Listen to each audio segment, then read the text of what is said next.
Hola, me llamo Juan Diego Valverde y soy médico cirujano.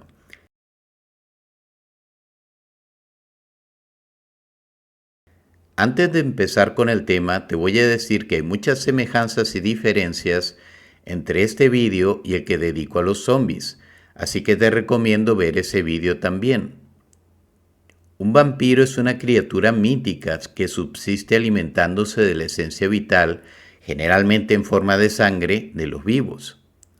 En el folclore europeo, los vampiros son criaturas no muertas que a menudo visitaban a sus seres queridos y causaban travesuras o muertes en los barrios que habitaban mientras vivían. Llevaban mortajas y a menudo se los describía como hinchados y de semblante rojizo u oscuro, marcadamente diferente del vampiro pálido y demacrado de hoy que data de principios del siglo XIX. Se han registrado entidades vampíricas en culturas de todo el mundo. El término vampiro se popularizó en Europa occidental después de los informes de una histeria masiva del siglo XVIII, de una creencia popular preexistente en el sureste y este de Europa, que en algunos casos resultó en estacas clavadas en cadáveres y en personas acusadas de vampirismo. Las variantes locales en el sureste de Europa se conocían con diferentes nombres, como Dampir en Albania, Tricólakas en Grecia y Strigoi en Rumania. En los tiempos modernos, generalmente se considera que el vampiro es una entidad ficticia, aunque la creencia en criaturas vampíricas similares, como el chupacabras, todavía persiste en algunas culturas. El carismático y sofisticado vampiro de la ficción moderna nació en 1819 con la publicación de El vampiro del escritor inglés John Polidori.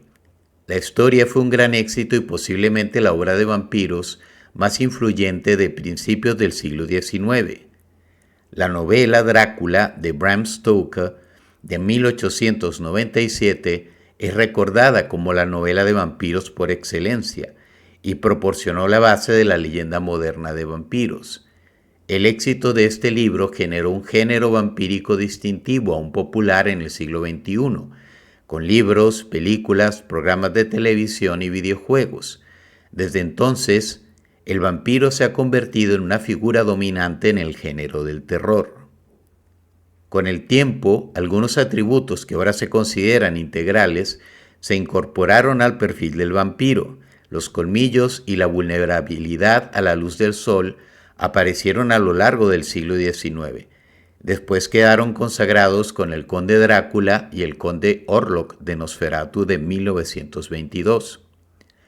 La capa apareció en producciones teatrales de la década de 1920, con un cuello alto introducido por el dramaturgo Hamilton Dean para ayudar a Drácula a desaparecer en el escenario. Implícita, aunque no a menudo explícitamente documentada en el folclore, la inmortalidad es un atributo que aparece en gran medida en las películas y la literatura de vampiros. Se habla mucho del precio de la vida eterna, es decir, la incesante necesidad de la sangre humana. Buffy, The Vampire Slayer, estrenada en 1992, presagiaba una presencia vampírica en la televisión, con su adaptación a una serie del mismo nombre. Otros mostraban al vampiro como protagonista como The Hunger en 1983 e Interview with the Vampire en 1994. La película de 1992, Bram Stoker's Dracula, de Francis Ford Coppola, se convirtió en la película de vampiros más taquillera de la historia. Este aumento del interés en las tramas vampíricas llevó al vampiro a ser representado en películas como Underworld y Van Helsing y la rusa Night Watch de 2004. Una serie de 2008 de HBO titulada True Blood ofrece una versión gótica sureña del tema de los vampiros. La continua popularidad del tema de los vampiros se ha atribuido a una combinación de dos factores: la representación de la sexualidad y el temor perenne a la mortalidad. En la naturaleza encontramos muchas especies hematófagas, es decir, que se alimentan de sangre. Un buen ejemplo son los murciélagos vampiros. los cuales se encuentran actualmente en América Central y del Sur. El murciélago vampiro común, Desmodus rotundus, se alimenta principalmente de sangre de mamíferos, que en ocasiones incluye la humana.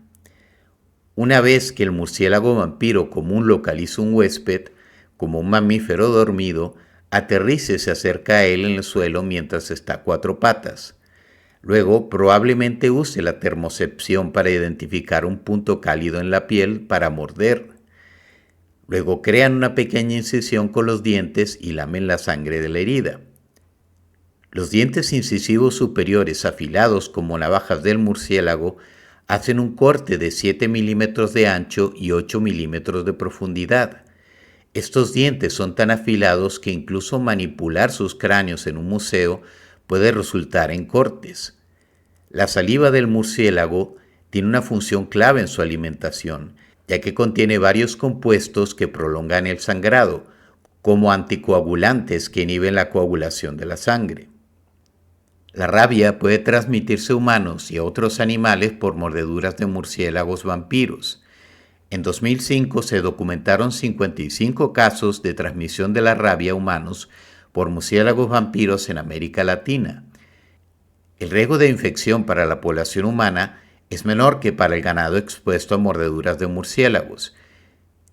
Y no nos olvidemos de otros muchos chupasangres de la naturaleza, como los mosquitos, los piojos, las pulgas o las sanguijuelas, que igualmente pueden contagiar diversas enfermedades a los seres humanos.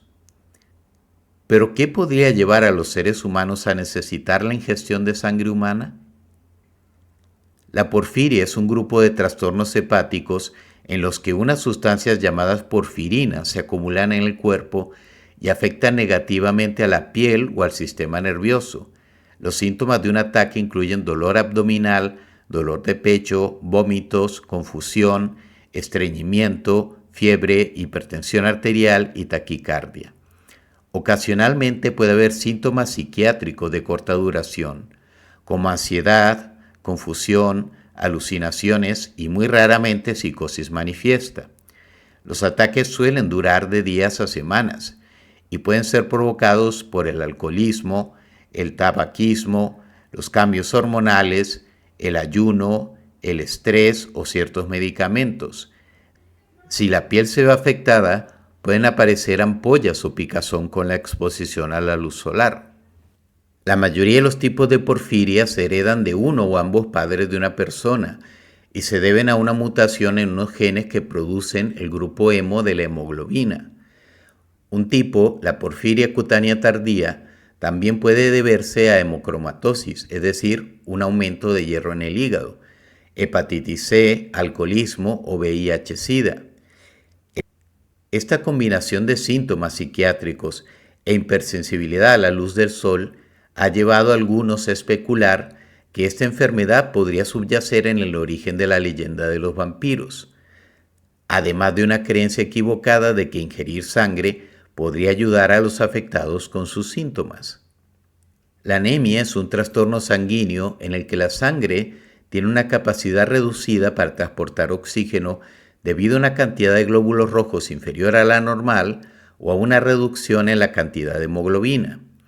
Cuando la anemia aparece lentamente, los síntomas suelen ser vagos, como cansancio, debilidad, dificultad para respirar, dolores de cabeza y una capacidad reducida para hacer ejercicio. Cuando la anemia es aguda, los síntomas pueden incluir confusión, sensación de que uno se va a desmayar, pérdida del conocimiento y aumento de la sed. La anemia debe ser significativa antes de que una persona palidezca notablemente. Entre las causas de la anemia se incluyen trastornos genéticos como la anemia de células falciformes, infecciones como la malaria, la falta de hierro en la dieta y hemorragias. A diferencia de la porfiria, la ingestión de sangre sí podría mejorar los síntomas de la anemia ferropénica, es decir, la causada por escasez de hierro en la dieta. Pero hay otras fuentes de hierro en la dieta, como las carnes rojas y las legumbres como las lentejas.